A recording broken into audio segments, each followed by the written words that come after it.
আসসালামু আলাইকুম রহমতুল্লাহি ওবরাকাতু। হ্যালো গাইস, আপনারা শুনবেন আবদুল্লাহ আল হুজাইফা ভাইয়ের কণ্ঠে চমৎকার একটি নাতে রাসূল। নয়নের মনি, আমার নয়নের মনি, নয়নের মনি, আমার নয়নের মনি।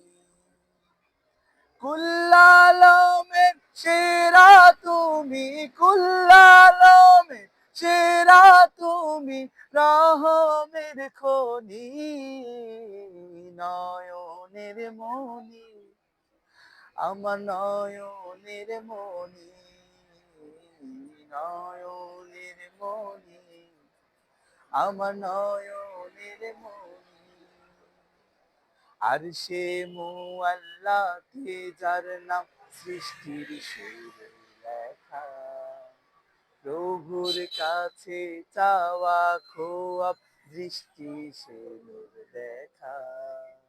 যার প্রেমেতে চাঁদ তারা ব্যাকুল ব্যাকুল সুরে, ফেরেশতারা যেই মহিমায় দুরুদ শরীফ পড়ে, সেই রাসূলের ভালোবাসায়, সেই রাসূলের ভালোবাসায় আমার জীবন খানি, নয়নের মনি, আমার নয়নের মনি, নয়নের মনি, আমার নয়নের মনি।